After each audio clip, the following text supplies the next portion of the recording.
জয় শ্রীকৃষ্ণ, রাধে রাধে। বন্ধুরা, আগামী 19শে আগস্ট মঙ্গলবার দিন, পবিত্র ভাদ্র মাসে অন্নদা একাদশীর দিন। এটি অত্যন্ত শুভ একটি দিন। বছরে 24টি একাদশীর মধ্যে একটা শ্রেষ্ঠ ব্রত হচ্ছে এই অন্নদা একাদশীর ব্রত। আমাদের সকলেরই ভক্তি ভরে এই অন্নদা একাদশীর ব্রতটি পালন করা উচিত। কিন্তু আপনারা ব্রত করেন কিংবা না করেন, ভুলেও এই শুভ দিনে কিছু খাবার খাওয়া উচিত নয়। এতে নিজের জীবন ও সাংসারিক জীবনে অমঙ্গল আসে। তাই আজকের এই প্রসঙ্গে আমরা সেই প্রসঙ্গে জানার চেষ্টা করব। পাশাপাশি শাস্ত্রে এই অন্নদা একাদশীর ব্রতে বিশেষ মাহাত্ম্য কথা বর্ণনা করা হয়েছে। আমাদের সকলেরই আজকের এই গুরুত্বপূর্ণ তথ্য জানা প্রয়োজন। সকলকে স্বাগত জানাচ্ছি আমাদের এই ধর্মীয় তথ্যমূলক চ্যানেলে। আমরা চেষ্টা করি এইরকমই সনাতন ধর্মে ধর্মীয় তথ্যগুলিকে আপনাদের সাথে উপস্থাপন করতে, শেয়ার করতে। তাই বন্ধুরা, আসুন কিছুক্ষণ সময় একসঙ্গে ধৈর্য ধরে আজকের এই গুরুত্বপূর্ণ তথ্যগুলো জেনে নিই। আশা করি আজকের এই তথ্যগুলি আপনাদেরকে অবশ্যই সমৃদ্ধ করবে এবং ভালো লেগে থাকলে একটি লাইক করে কমেন্টে জয় শ্রী রাধা মাধবের জয় একবার হলো লিখে যাওয়ার অনুরোধ রইল। দেখুন বন্ধুরা, ভগবানের অনেক প্রকারের প্রিয় দিন আছে, যেমন এই অক্ষয় তৃতীয়া, জন্মাষ্টমী। এই দিনগুলি অত্যন্ত শুভ দিন। যে কোনো ধরনের শুভকর্ম এই সমস্ত দিনে করা যায়। তাই বন্ধুরা, এই 4টি দিনের মধ্যে অক্ষয় তৃতীয়ার দিনটি একটি বিশেষ দিন। তো বন্ধুরা, এরকম করে যতগুলো ভগবানের প্রিয় দিন রয়েছে, সব থেকে শ্রেষ্ঠ দিন হচ্ছে কিন্তু এই একাদশী ব্রতের দিন। এর উপরে কোনো শ্রেষ্ঠ দিন নেই। এই জন্য একাদশীকে হরিবাসর বলা হয়। তো বন্ধুরা, বছরে 24টি একাদশী রয়েছে। সেই 24টি একাদশীর মধ্যে একটা শ্রেষ্ঠ ব্রত হচ্ছে এই অন্নদা একাদশীর ব্রত। কেন এই ব্রতটি শ্রেষ্ঠ? এই ব্রত পালন করলে কি ফল লাভ হয়? বলা হয়েছে যারা এই ব্রত পালন করবে তাদের হারানো সম্পদ ফিরে পাবে। মানে অনেক সময় আছে দেখবেন, সংসার আগের দিন ভালো ছিল, ভালো টাকা পয়সা উপার্জন হতো, সবাই মিলে সুখ সমৃদ্ধির মধ্যে বসবাস করত, সংসারে কোনো ঝুট ঝামেলা, রোগ ব্যাধির ইন্ধন ছিল না। কিন্তু পরিবেশ ক্রমে ধীরে ধীরে সেই ঋণদানের বোঝা বাড়ছে, সংসারে একটা অশান্তি লেগে রয়েছে, যা শান্তি নেই। এরকমটা যদি হয়, বলা হয়েছে ভগবানের কৃপায় যদি এই অন্নদা একাদশীর ব্রত পালন করে, তাহলে তার সুখ সমৃদ্ধি আসবে। শুধু তাই নয়, তার হারানো সম্পদও ফিরে পায়। এরকমটাই ভবিষ্যৎ পুরাণে ব্রত মাহাত্ম্যে বলা আছে। বন্ধুরা, আমরা প্রত্যেকেই জানি মঙ্গলবার অন্নদা একাদশী। আর স্বয়ং পরমেশ্বর ভগবান শ্রীকৃষ্ণ বলেন, এই অন্নদা একাদশীর পবিত্র দিনে আপনি যাই খান, অন্তত পক্ষে এই 3টি সবজি ভুলেও খাবেন না। হ্যাঁ বন্ধুরা, আপনারা একেবারে ঠিকই শুনছেন। আপনারা যদি খিদেতে মরেও যান, তবুও অন্নদা একাদশীর দিন ভুলেও খাবেন না এই 3টি সবজি, নতুবা সারা জীবন রোগে ভুগবেন, জ্বলে মরবেন। বন্ধুরা, স্বয়ং ভগবান পরমেশ্বর শ্রীকৃষ্ণ অনুসার এই অন্নদা একাদশীর দিন আপনি যে কর্ম করবেন, যেমন কর্ম করবেন, সেই কর্মের ফল আপনাকে সারা জীবন ভোগ করতে হবে। বন্ধুরা, আপনারা যদি কিছু ভালো কাজ করে থাকেন, তাহলে তা আপনি অখণ্ড অক্ষয় পুণ্য সঞ্চয় করবেন। আর আপনারা যদি অসৎ পথে কুকর্ম করেন, তাহলে সেই পাপের ফল আপনাকে সারা জীবন ভোগ করতে হবে। তাই বন্ধুরা, এই অন্নদা একাদশীর পবিত্র দিনে ভুল করেও খাবেন না এই 3টি সবজি। এর ফলে সংসারে চরম ভয়ঙ্কর দারিদ্রতা নেমে আসবে। তাই বন্ধুরা, আজ আমি আমার এই ভিডিওটির মাধ্যমে আপনাদেরকে সুন্দরভাবে জানিয়ে দেওয়ার চেষ্টা করব যে এই পবিত্র অন্নদা একাদশীর দিন কোন কোন খাবারগুলি খাওয়া একদম অনুচিত এবং কোন খাবারটি খেলে আপনি অখণ্ড সৌভাগ্যের অধিকারী হতে পারবেন। বন্ধুরা, এই প্রসঙ্গে আজ আমি আপনাদেরকে এমন বিশেষ বিশেষ কিছু দিক তুলে ধরব, যেগুলি 99% মানুষের জীবন তছনছ করে থাকে। আর আপনার জীবনে সমস্ত রকম চতুর্দিক থেকে সমস্যা, বিপদ, দুর্ভোগ টেনে নিয়ে আসতে পারে। তাই বন্ধুরা, আজ আমি আপনাদেরকে যে যে খাবারগুলির কথা উল্লেখ করব, আপনি যদি ধর্ম মানেন, আপনার যদি ঈশ্বর বা ভগবানের প্রতি বিশ্বাস রাখেন, তাহলে অতি অবশ্যই অন্নদা একাদশীর দিন এই খাদ্যগুলি খাবেন না। আর যদি আপনার এইসবের প্রতি বিশ্বাস না থেকে থাকে, তাহলে অতি অবশ্যই আপনি সেগুলিকে খাদ্য হিসাবে গ্রহণ করতে পারেন। তাই এই প্রসঙ্গে বিস্তারিত জানার আগে আপনাদেরকে বলে রাখি, আপনি যদি আমাদের এই চ্যানেলে নতুন হয়ে থাকেন তাহলে চ্যানেলটি অবশ্যই সাবস্ক্রাইব করে পাশে থাকা নোটিফিকেশন বেলটি অন করে রাখুন, কারণ আমি বিভিন্ন প্রকার তন্ত্র, মন্ত্র, বশীকরণ, টোটকা, বাস্তু টিপস, জ্যোতিষশাস্ত্র, পুজো, আরাধনা এবং ব্ল্যাক ম্যাজিক করা নিয়ে নিত্য নতুন ভিডিও আপলোড করে থাকি, যা প্রয়োগ করার মাধ্যমে আপনার জীবনে থাকা সকল প্রকার সমস্যার সমাধান হয়ে যাবে। চলুন এইবার মূল আলোচনায় প্রবেশ করা যাক।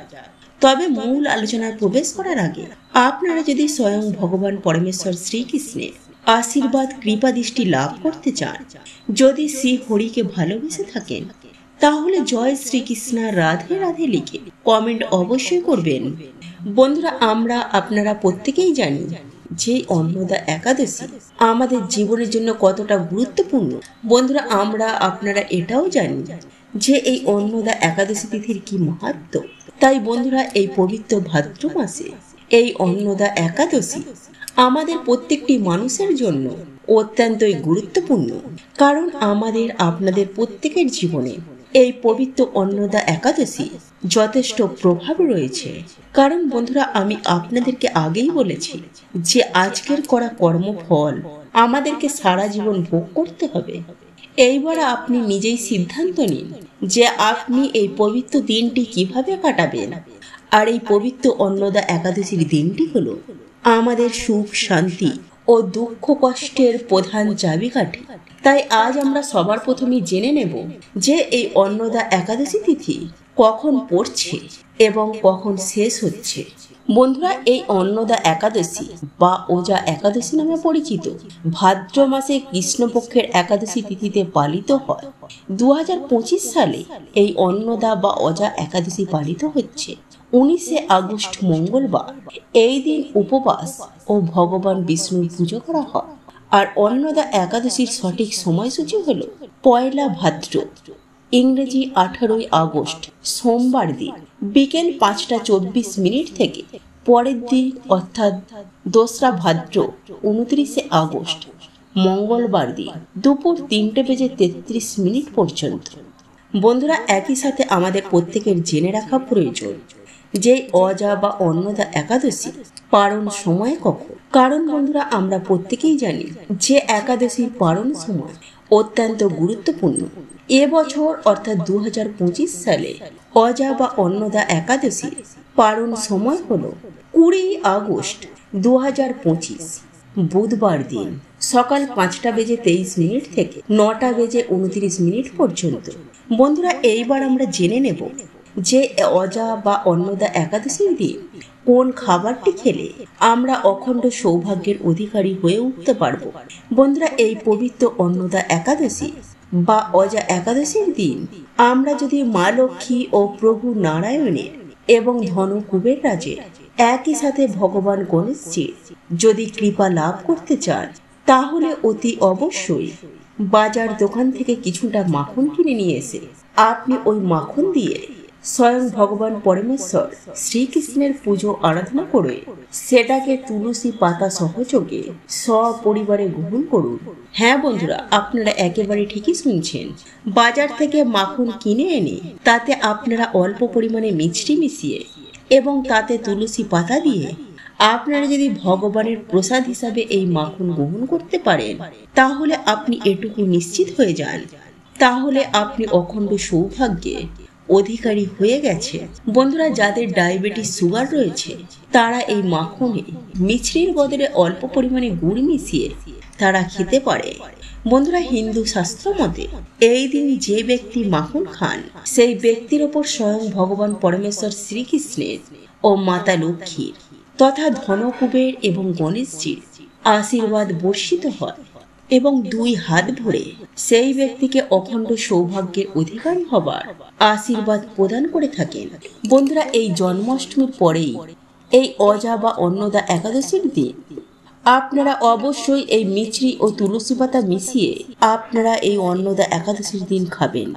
এর ফলে আপনারা অখণ্ড সৌভাগ্যের অধিকারী হয়ে উঠবেন যে ব্যক্তি এই অন্নদা বা অজা একাদশীর দিন সেই ব্যক্তির সমগ্র জীবনে তুলসী পাতা মিশিয়ে মাখন সেবন করেন, সেই ব্যক্তির সমগ্র জীবনে তথা সেই ব্যক্তির পরিবারে সমগ্র বছর ধনধান্যে তথা ধন সম্পত্তির বৃষ্টি হয়ে থাকে, তথা সেই পরিবারে আর্থিক দিক থেকে কোনরূপ সমস্যা আর কখনোই আসে না এবং সারাটা বছর সুস্থ ও নীরব থাকতে সক্ষম হন। যাই হোক বন্ধুরা, এইবার আমি আপনাদেরকে জানিয়ে রাখি যে এই অন্নদা বা অজা একাদশীর পবিত্র দিনে কোন কোন খাবারগুলি খাওয়া একেবারে অনুচিত, বিশেষ করে কোন কোন খাবারগুলি খেলে জীবনে একেবারে অধঃপতন নেমে আসবে এবং সারাটা বছর রোগে ভুগবেন, জ্বলে মরবেন। বন্ধুরা, পবিত্র জন্মাষ্টমীর পর এই অজা বা অন্নদা একাদশীর দিন অনেকেই এইসব খাবারগুলি খেয়ে থাকেন, কিন্তু তাদের ক্ষেত্রে দেখা যায় কম বেশি সমস্যা হয় তারা জেনে অথবা না জেনে এই সব দিনগুলিতে অর্থাৎ এই রকম পবিত্র একাদশীর দিনে বিভিন্ন প্রকারের আহার গ্রহণ করে থাকে, যার ফলে তাদের জীবনে সমস্যা কিন্তু প্রতিদিন দিন দিন তিলে তিলে বাড়তে থাকে। তাই তারা অক্লান্ত কঠোর পরিশ্রম করার পরেও কখনো আর্থিক দিক থেকে আয় উন্নতি করতে পারে না। তাদের সংসারে সদা সর্বদা অভাব, অনটন, দারিদ্রতা লেগেই থাকে। তাই কোনোভাবে এই পবিত্র অন্নদা বা অজা একাদশীর দিন আমার বক্তব্য অনুযায়ী আপনারা এই খাবারগুলি গ্রহণ করবেন না, অর্থাৎ এই খাবারগুলি খাবেন না। তবে এই দিন আপনারা নিরামিষ আহার গ্রহণ করতে পারেন। তবে বন্ধুরা, এমন কিছু কিছু জিনিস আছে যে জিনিসগুলি আপনারা কখনোই করবেন না। বন্ধুরা, নিরামিষ আহার গ্রহণ করলেও সেই জিনিসগুলি কিন্তু একেবারেই গ্রহণ করা যাবে না। তাই বন্ধুরা, আজ আমি আপনাদেরকে প্রথমেই যে খাবারটি খাবার কথা বলবো তা হলো আমিষ আহারের মধ্যে মাছ, মাংস, ডিম, পেঁয়াজ, রসুন ইত্যাদি। হ্যাঁ বন্ধুরা, আপনারা একেবারে ঠিকই শুনেছেন। আপনারা এই একাদশীর দিন মাছ, মাংস, ডিম, পেঁয়াজ একেবারে ভুল করেও মুখে তুলবেন না। বন্ধুরা, এগুলি একাদশীর দিন খাদ্য হিসেবে গ্রহণ করলে আপনার জীবন একেবারে তছনছ হয়ে যেতে বেশি সময় লাগবে না। শুধু তাই নয় বন্ধুরা, এই খাদ্যগুলি খাবার ফলে আপনাকে পশুজনিতে জন্মগ্রহণ করতে হবে। তাই অতি অবশ্যই যত্ন সহকারে এই পবিত্র অন্নদা বা অজা একাদশীর দিন এই দিনটি পালন করুন। বন্ধুরা, এরপর বলবো আপনারা পোড়া জাতীয় কোনো প্রকারের পোড়া খাবার একাদশীর দিন ভুল করেও গ্রহণ করবেন না। আপনারা যদি এই পবিত্র একাদশীর দিন কোনো রকমের পোড়া জাতীয় খাবার গ্রহণ করেন তাহলে আপনাদের যে ভাগ্য পুড়বে এটা আমি আপনাদেরকে সুনিশ্চিতভাবে 100% গ্যারেন্টি দিয়ে বলতে পারি। বন্ধুরা, এরপর তৃতীয় যে খাবারটি খাবার কথা নিষেধ করব তা হলো কেক জাতীয় খাবার। হ্যাঁ বন্ধুরা, আপনারা ঠিকই শুনেছেন। কারণ বন্ধুরা, আপনারা প্রত্যেকেই জানি যে কেকের মধ্যে ডিমের ব্যবহার করা হয়ে থাকে। তাই আপনি যদি এই দিন কেক জাতীয় কোনো খাবার গ্রহণ করেন তাহলে আপনার এই পবিত্র একাদশীর দিনটি সুষ্ঠুভাবে স্বাস্থ্যের বিধি বিধান অনুসারে পালন করা হবে না, যার ফলে আপনার জীবনে চতুর্দিক থেকে জ্বালা যন্ত্রণা, বিপদ আপদ, রোগ ব্যাধি চতুর্দিক থেকে ঘিরে ধরবে। তাই বন্ধুরা, আপনারা ভুল করেও ডিম ব্যবহার করা কেক আপনারা গ্রহণ করবেন না। বন্ধুরা, এরপর আমি যে বিষয়টির কথা বলবো তা হলো এই একাদশীর দিন পঞ্চরবি শস্য। হ্যাঁ বন্ধুরা, আপনারা একেবারে ঠিকই শুনছেন। এরপর আমি আপনাদেরকে যে খাবারটির কথা বলবো তা হলো পঞ্চরবি শস্য। এই দিন ভুল করেও খাবেন না। হ্যাঁ বন্ধুরা, আপনারা একেবারে ঠিকই শুনছেন। এই অন্নদা বা অজা একাদশী চলাকালীন পঞ্চরবি শস্য ভুলেও মুখে তুলবেন না। এছাড়া চাল বা চাল জাতীয় কোনো খাদ্য আপনারা ভুলেও মুখে তুলবেন না। বন্ধুরা, এই অন্নদা একাদশীর দিন ভুল করেও অন্ন মুখে তুলবেন না। শুধু তাই না বন্ধুরা, একই সঙ্গে চিড়ে, মুরগি, খই এই জাতীয় খাবারগুলি আপনারা ভুলেও মুখে তুলবেন না। সেই সঙ্গে সবজির মধ্যে সজনে ডাঁটা, তরুলি, বেগুন, মুসুরির ডাল আপনারা এই দিন ভুলেও খাবেন না। বন্ধুরা, আপনাদের পক্ষে যদি সম্ভব হয় তাহলে আপনারা এই একাদশীর ব্রতটি ফল মূল খেয়ে আপনারা এই একাদশীর ব্রতটি পালন করুন। দেখবেন স্বয়ং ভগবান পরমেশ্বর শ্রীকৃষ্ণের কৃপায় আপনার জীবন ধন্য হয়ে যাবে। তো এই ছিল আমাদের আজকের ভিডিও। ভিডিওটি কেমন লাগলো তা কমেন্ট করে অবশ্যই নিজের মতামত জানাবেন। ভালো লেগে থাকলে অবশ্যই একটি লাইক করবেন। কমেন্টে ভক্তি, ভালোবাসা ও শ্রদ্ধার সহিত জয় মা লক্ষ্মী দেবীর জয় বা জয় শ্রীকৃষ্ণ রাধে রাধে একটি বারের জন্য হলেও লিখে যাবার জন্য অনুরোধ জানাচ্ছি। আর আপনি যদি আমাদের চ্যানেলে নতুন দর্শক হয়ে থাকে তো বিশেষভাবে অনুরোধ করব চ্যানেলটি অবশ্যই সাবস্ক্রাইব করে পাশে থাকা নোটিফিকেশন বেল আইকনটি অন করে রাখবেন। তাহলে সকলে সুস্থ থাকুন, ভালো থাকুন পরম করুণাময় ঈশ্বরের অশেষ কৃপায়। তো আবারও কথা হবে আপনাদের সাথে নতুন কোনো ভিডিওর বিষয় নিয়ে।